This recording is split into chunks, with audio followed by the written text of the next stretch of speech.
আসসালামু আলাইকুম। আজকে চলে এসেছি সবার অনেক পছন্দের চিকেন মোমো রেসিপি নিয়ে, এবং এটা খুবই সহজে অনেক তৈরি করে নেওয়া যায়। তো চলুন চলে যাই আমাদের মূল রেসিপিতে। প্রথমে আমি একটি বাটিতে 1 কাপ পরিমাণে ময়দা নিয়ে নিয়েছি এবং নিয়ে নিয়েছি সামান্য পরিমাণে লবণ এবং 1 চা চামচ পরিমাণে সাদা তেল। তারপরে এটা ভালোভাবে আমাদের মাখিয়ে নিতে হবে, এবং এই প্রসেসটা কিন্তু খুবই টাইম নিয়ে করতে হবে, যাতে করে যে আমাদের এরপরে আমার মনে হচ্ছে আরেকটু আমি ময়দা নিয়ে নেব, যাতে পরিমাণটা আরেকটু বেশি হয়। এই জন্য আমি আরও 1 কাপ পরিমাণে ময়দা নিয়ে নিয়েছি, সামান্য একটু লবণ। ভালোভাবে মিশ্রণটা মাখা হয়ে গেলে আমি এর দিয়ে দেব রুম টেম্পারেচারে থাকা পানি। খুবই অল্প অল্প করে পানিটা নিতে হবে এবং ডোটাকে যদি খুব বেশি পানি দিয়ে ফেলা হয় তাহলে কিন্তু ময়ামটা নরম হয়ে যাবে, সফট ডোটা হবে না। যে পারফেক্ট একটা ডো তৈরি হবে অল্প অল্প দিয়ে পানি তৈরি করার জন্য, কিন্তু বেশি পানি দেওয়া হয় তাহলে কিন্তু ডোটা পারফেক্টভাবে হবে না। এইভাবে আমি অল্প অল্প করে পানি দিয়ে একটা খুবই স্মুথ ডো তৈরি করে নিয়েছিলাম। ডোটা খুব বেশি শক্তও বানাইনি, আবার খুব বেশি যে একদম নরম। আপনারা দেখেই বুঝতে পারবেন যে ডোটা কীরকম টেক্সচার হয়েছে। এই যে দেখেন, ডোটা মাখা হয়ে গেলে আমি এটাকে রেস্টে রেখে দেব 30 মিনিটের জন্য। একটা ঢাকনা দিয়ে ঢেকে রেখে দিতে হবে, অথবা আপনারা চাইলে এটাকে একটা কাপড় দিয়েও ঢেকে রাখতে পারেন।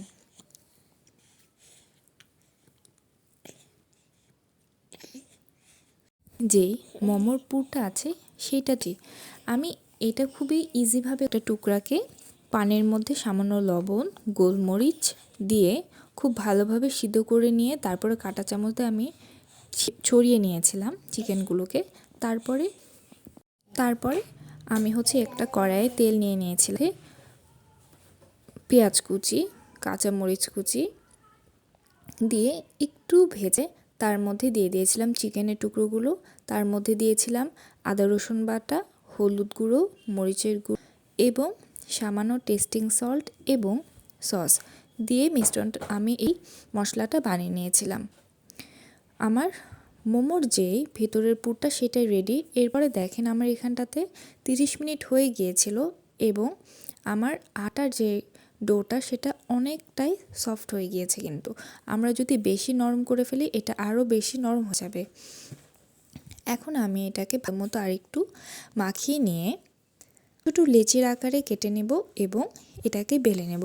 আপনারা যে যার সুবিধা অনুযায়ী এটাকে বানিয়ে নিতে পারবেন। কেউ যদি চান যে একবারে বড় রুটি অনেকটা পাতলা করে নিয়ে কেটে নেন সেটাও পারেন, আবার যদি কেউ মনে করেন যেরকম ছোট ছোট করে বানিয়ে তার কাটবেন সেটাও পারেন। আমি এই যে এইভাবে রুটি বেলে নিয়েছিলাম, তারপরে ছোট ছোট আকারে কেটে নিয়েছিলাম। আপনার ইচ্ছা অনুযায়ী এটার সাইজ ছোট বা বড় করতে পারবেন। এটা টোটালি আপনাদের উপরে ডিপেন্ড করবে।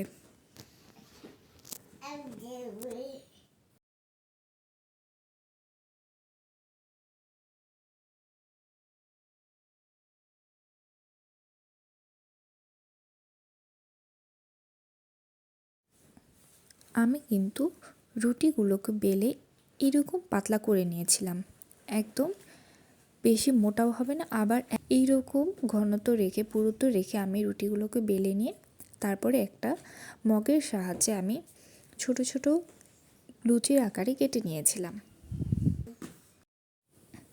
এখন আমি এই ছোট ছোট রুটিগুলোর মধ্যে আমার সেই পুরটা ভিতরে দিয়ে এইভাবে মোমোর আকারে একটা শেপ দিয়ে নেব। আপনারা যে যার পছন্দ অনুযায়ী মোমোর শেপগুলো দিতে পারবেন। কয়েকটা শেপে করেছিলাম, আপনারা এইভাবেও করতে পারবেন, আবার যদি চান অন্যভাবে করতে সেটাও পারবেন। এই যে আমি একটু ছোট সাইজের মোমো বানিয়েছিলাম, পরে অবশ্য কয়েকটা বানিয়েছিলাম সেগুলো বড়, তো আমি ছোট বড় মিশিয়েই সাইজগুলো বানিয়েছিলাম। এইভাবে একে একে আমি আমার বাকি মোমোগুলো বানিয়ে ফেলেছিলাম।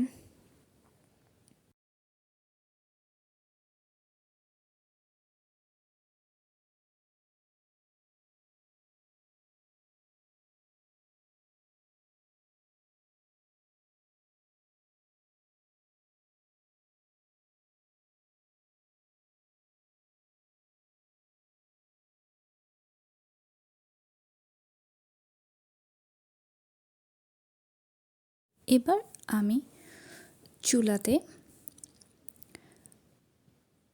কিছু পরিমাণে পানি নিয়ে সেটাকে ভালোভাবে ফুটানোর জন্য দিয়ে দিয়েছিলাম। আমি এর মধ্যে পানিটাকে একদম ভালোভাবে ফুটতে দিতে হবে। এরপরে আমি এই যে আমার সব রেডি হওয়া মোমোগুলো একে একে সেই স্টিমের কুকারের উপরে দিয়ে দেব। এভাবে আমি যেটাতেই করেন না কেন তার উপরে তেল একটু ব্রাশ করে দিবেন। এতে করে মোমোগুলো কিন্তু নিচ থেকে লেগে না হলে দেখা যাবে যে অনেক ক্ষেত্রেই আটার সাথে পাতিলে লেগে যায়, যে পাত্রে করা হয় সেটার সাথে লেগে যায়।